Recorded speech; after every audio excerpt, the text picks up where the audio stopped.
This is my office and my school, and we'll get a little bit more into introductions in a little bit. If you're wondering about the videotaping, this is something we pretty much do for every lecture.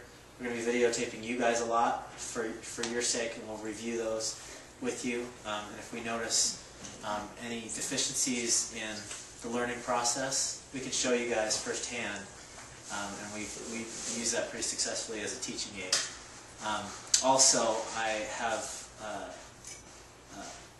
I license this school out to other dentists around the country. The school is in 12 different states now, so a lot of times we share information back and forth. So if they want to know how I'm teaching a certain subject, I'll just email them a video of the lecture that day or the lab. So we use that interchangeably with other dentists around the country. So that's the reason why we videotape a lot of stuff, so you'll get used to it. We take a ton of pictures, we take a lot of video, and I think you guys will find that useful, and you'll see how we utilize that as the class goes on. Okay. Before we get into anything, I want to just go over some basics.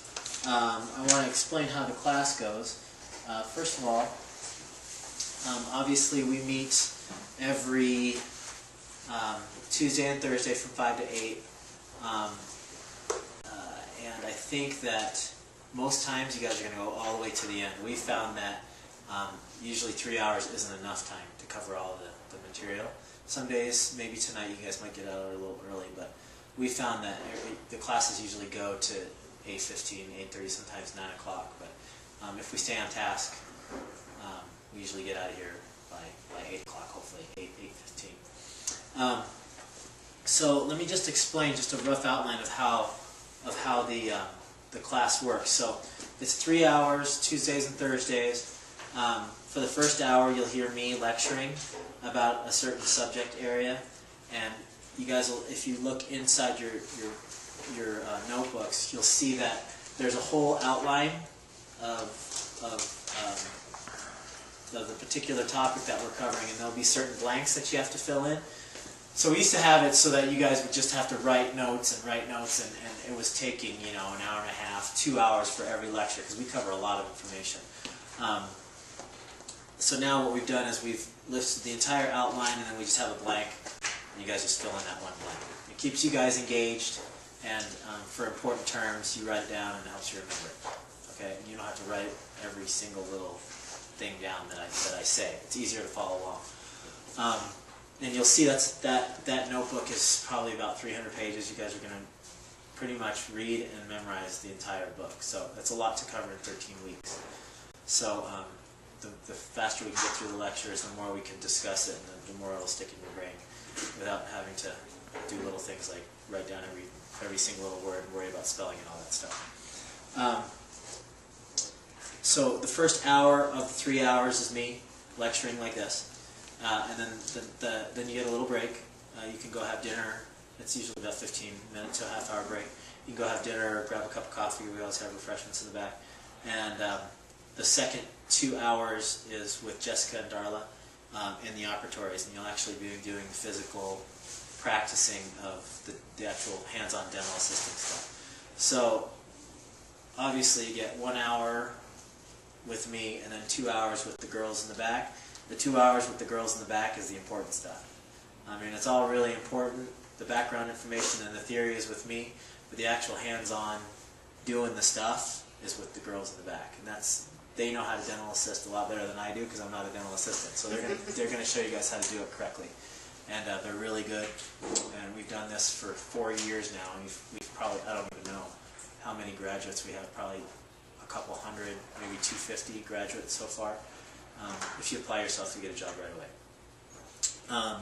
So that's basically how the class is set up. First hour with me, 2 hours with the girls, and all of the information that you'll need is in that binder.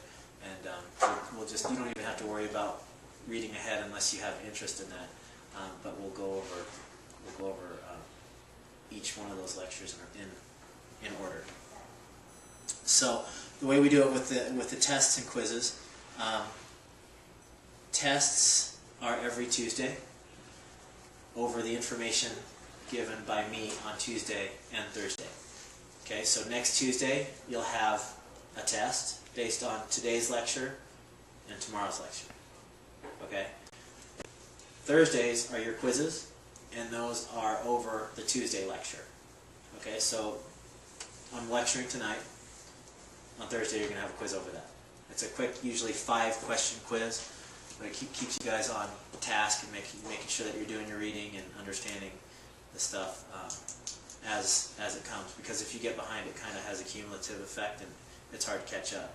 If you don't understand the basic concepts in the beginning, it kind of snowballs. So we'll be able to identify right away if you're just not getting something. And we're really accessible. You guys can come ask us anytime during the day. You can email Darla or me or Jessica any questions that you have, or just come up and ask us. I mean, it's pretty informal.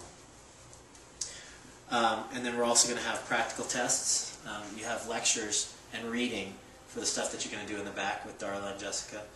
You're going to have tests on that stuff too, and we'll tell you when those are coming up. So there's a lot of tests. And there's also practical tests,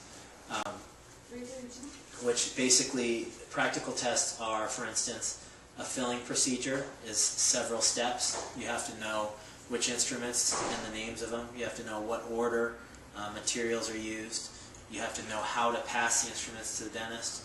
And we're going to have exams based on that skill set. So you'll have a practical exam on fillings, dental assisting for fillings. You'll have a practical exam on charting, how to take information that the dentist gives you, put it into a chart, and then eventually get it entered into the computer. You're going to have a practical exam on bones of the head and anatomy. You have a practical exam on radiography, taking x-rays. But we'll give you plenty of notice for when those are going to happen, and you'll get to practice that with your partner and study for that plenty of time in advance. I found that practical tests are the most effective thing in helping you guys to learn, because people can do bad on a test and it's no big deal, but if you do poorly on a practical test, we're face to face and you have to look me in the eye and kind of say, well, I kind of screwed that one up and I'm embarrassed. But people study a little bit harder for practical exams. So that's what I found, and they're very effective.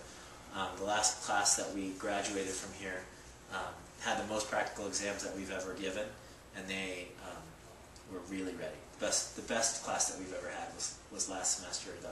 That ended just last Thursday, and they were ready, and they were good, and I expect the same thing from you guys. Okay? And then the last thing that I wanted to cover real quick before we get into the lecture is the internship hours. So you guys are expected 50 internship hours, okay? Which means that you have to do 50 hours either observing or hands-on at a local dental office or in this office.